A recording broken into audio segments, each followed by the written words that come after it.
Storytelling is important. The desk, I'm speaking to the right crowd. By the end of today, I'm hoping that you're going to take that belief and multiply it by 100. So in 1987, I was sitting with my dad watching a race on TV. It was the German Grand Prix. And the cars were going around and around and around and around. And finally, we are in the final lap. And the cars were positioning themselves to get to the finish line. And the third runner-up, the car that's third to the first, what happened is it ran out of gas. And it sputtered, it stalled, and it stopped on the runway. And what happened is the driver, this is the amazing part, the driver jumps out of the car, goes to the back of his car, and starts pushing his car towards the finish line. And the people in the audience, they stood up, started to cheer. All of a sudden, me and my dad were standing up and going, "Yeah!" And then all of a sudden, the cars behind him caught up, and they started to go one by him.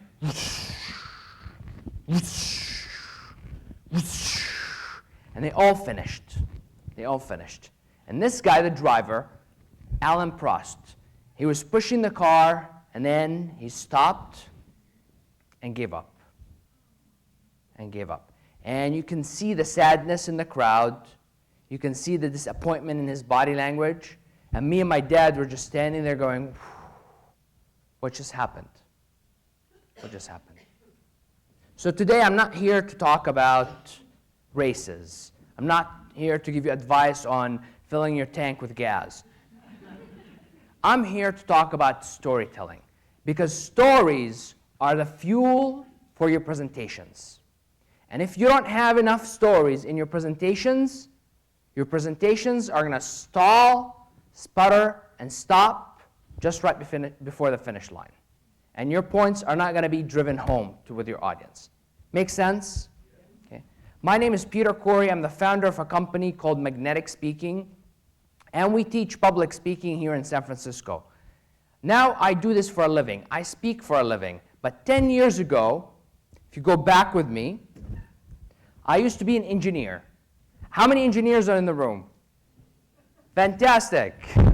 So I used to be an engineer, the stereotypical engineer. I was introverted, shy, highly analytical, terrified of public speaking. Terrified. I remember my first time doing my icebreaker at Toastmasters. I stood up and I prepared 3 pages to deliver. And I stood up and I'm looking at the people in my club. There's 15 people. I'm looking around. I see them. They're looking at me. And then beads of sweat start to form on my forehead. And I open my mouth, and something like this comes out. Hi, my name is Peter. I hate my job. Thank you. And out of there. I knew that day that I had to do something. So I took acting classes, improv. I kept coming back to Toastmasters, and it developed my skills, my confidence, and my ability to speak. And I started to speak at different venues in the Bay Area. And however, every time I spoke, I felt like I would fall short. I felt like I'm not connecting with my audience. I felt like my points weren't supported enough every single time. And then one time, a mentor from Toastmasters, we called him Dan the Man in my Toastmaster club, he recommended that I take a storytelling class. And I said, storytelling, okay. Then I go to the storytelling class. I remember to this day distinctly. I went there and I'm thinking to myself, I'm an engineer. I'm good with math. I'm good with numbers. I'm good with Excel. But I'm not a storyteller. Stories are not for me. My life is boring. So stories are not going to work for me. But yet I went to the class. And I was sitting next to somebody in the class. And in the break, I'm talking to her. And I'm telling her, oh my God, I can't believe you're here. You're a great storyteller. You have phenomenal stories. What are you doing here? I wish I'm like you. And then she goes, Peter, I can't believe you're saying this to me.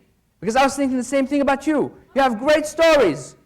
You're a great storyteller. I wish I'm like you. And then all of a sudden, the whole class erupted like a love fest. And everybody's, wow, we have the same experience. It turned out that everybody in the class thought that everybody else was a good storyteller except them. And I walked out with 2 realizations from that class that changed my career. One is that every single person is a good storyteller. Every single person. Every single person has stories. The second thing is that all you need is a special lens to look at your life through it. And if you do look through this lens, you're going to find all the stories you're going to need. And that's what we're going to talk about today. That's one of the things. Is today I'm going to give you that lens that you're going to be able to look at your life and find all these stories. It's called the hero's journey. And that's one of the things I'm going to talk about. The second thing I would like to talk about, remember the first promise I promised you? I said, I want you by the end of today to walk out believing in storytelling 100 times more than you came in. And that's, I'm going to bring up in you the belief to the level of conviction that storytelling is important. And you're not going to ever give a presentation without adding stories. Does that sound good? Yeah. Awesome. So now let's start from the beginning, from the top. Why storytelling is important. And researchers have tried to answer this question for many years. And the most recent research is done by Dr. Paul Zak. He's a neuroeconomist. And what neuroeconomy is, it investigates how your neurological connections and neurochemistry affects your buying behavior. So he did research on a chemical in the body called oxytocin. It's the chemical that if you approach somebody, a stranger, that it's the chemical that allows you to get closer to them and feel safe. That's the chemical he was studying. And he tried to generate in the lab a situation where he can have people build up this chemical in their body naturally. And the best way he found was through storytelling. Wow, no kidding. Yes, through storytelling. Thank you. And so here's what happened. So all he did was he brought people in and he measured their oxytocin level before they heard a simple story and measured it after. And he found out that after they hear the story, even a simple story, their oxytocin level shoots through the roof. That's amazing. So what is a simple storyline? A simple storyline looks like this. A person living a normal life. They hit a challenge. And then there is a resolution. That's a simple storyline. See how simple it is? So stories don't have to be complicated. Here's an example of it. One day I was jogging in my neighborhood, and as I turned a corner around my block, I see my neighbor's dog staring at me. So I slow down and I approach the dog, and the dog starts snarling, and then it attacks me. And I run away, and I run around the block. I go around the fence, I jump inside the fence of my house, and I feel safe. Since then, I never jogged in that neighborhood, my neighborhood. See how simple it is? That's how simple it is. With a simple storyline, you can increase oxytocin level. You can affect people at the deepest level. Because let's face it, as speakers, we're not just standing up and flapping our lips. Every time you stand, maybe some of us, okay? But in Toastmasters, it's not the case. When we stand and speak and communicate to people, we're trying to affect them at the deepest level possible. And stories help you do that. So now let's take it one step beyond this. So let's say you can affect people and you can affect their physiologically, you can affect them chemically by storytelling. What does that do for you? Well, if you can affect people physiologically and chemically, you can affect their behavior, and that's important. That's the key to influence. Another study that was done at Duke University, and what they did, they wanted to see if these effects translate to behavioral change. So what they did is they brought in students for a study, and they promised them if they do this quick study, they're going to give them $5 each. So the students came in, and they divided them up into 2 groups, one group here and one group here. To this group, they gave them the study, and this group, they gave them the study, and at the end, they came into this group, and they gave them $5 each, and with the $5, they gave them a letter. And in the letter, it had a scientific explanation and historical explanation of starvation in Africa and its impact on the local population, especially kids. And at the bottom, they asked them for a donation. Then they went back to this group, and they gave them $5 each, and they gave them a letter as well. In this letter, instead of the scientific explanation and historical explanation, what they did is they gave them a story. The story of a 7-year-old girl from Mali, Africa. Her name is Rukia. And Rukia was facing severe starvation and poverty. And any money they give her, it's going to possibly change her life forever. And at the bottom, they asked for a donation. How many of you think that this group donated more? Okay, smart group.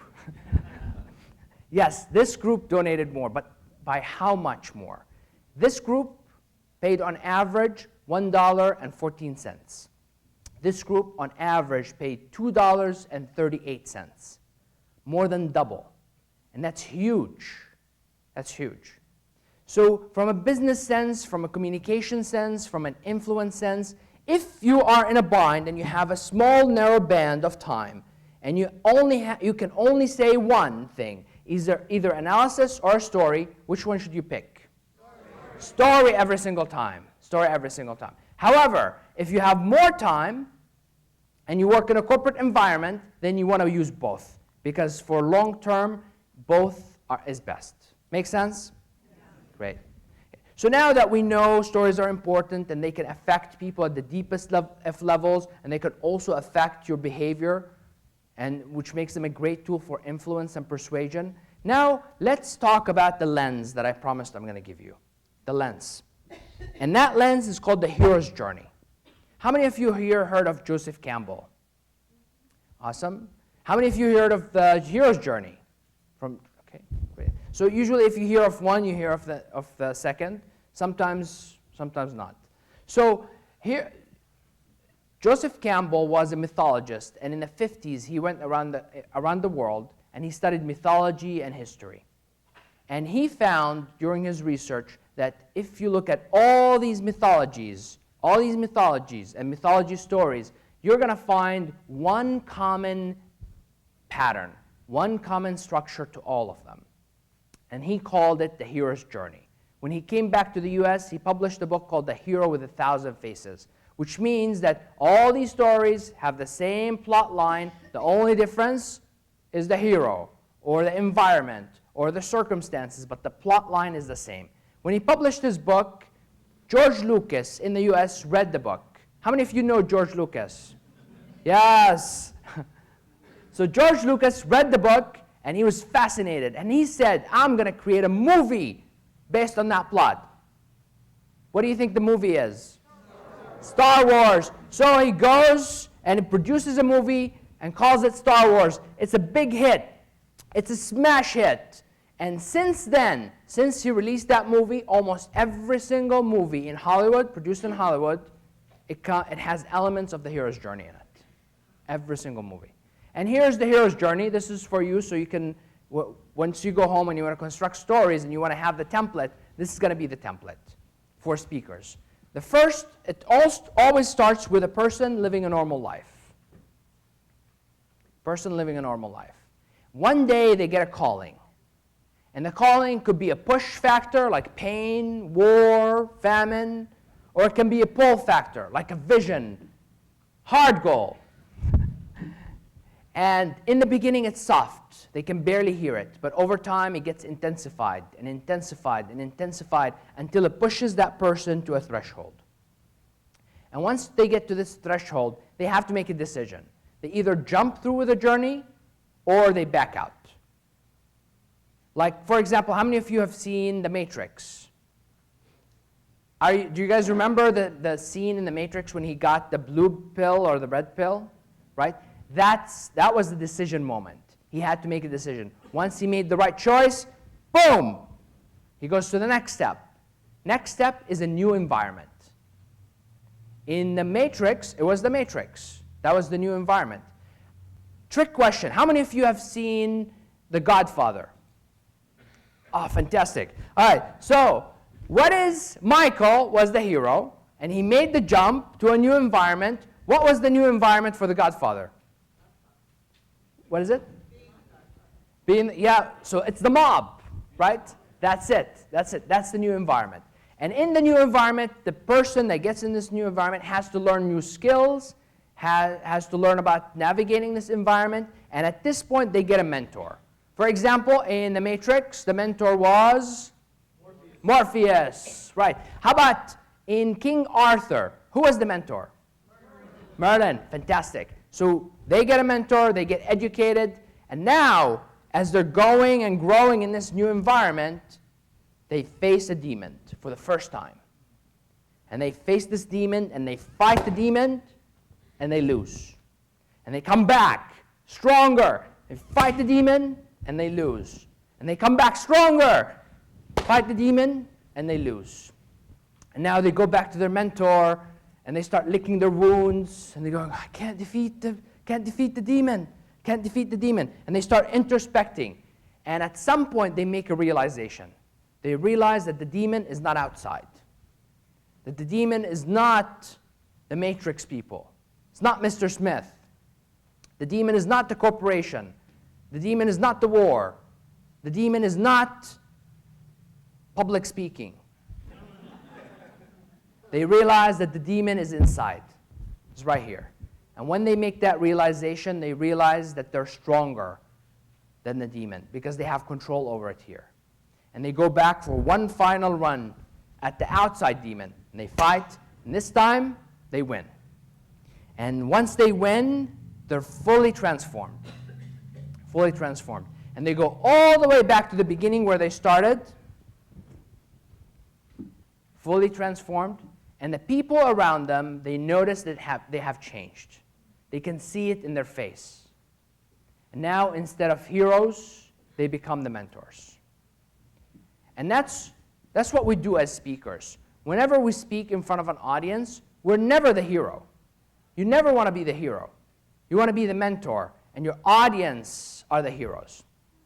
Your audience are the heroes. And you are just watching them from the side. You're helping them through that journey that you've been through. But now it's time for them to take it.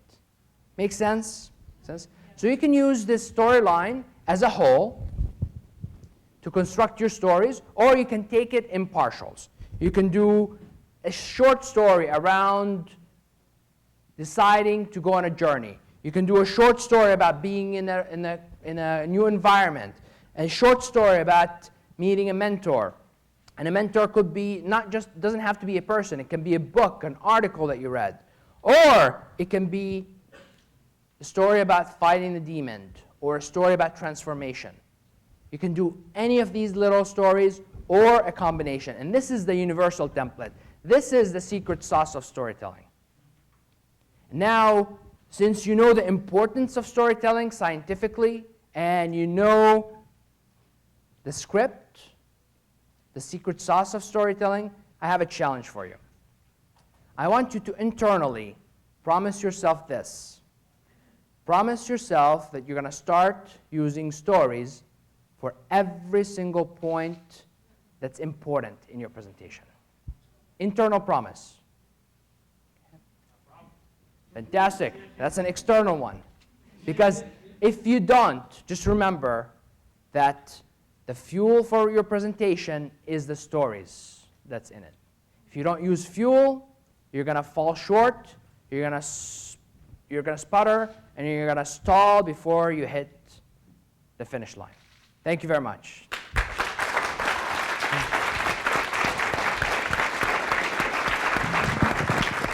Thank you. Okay, sure.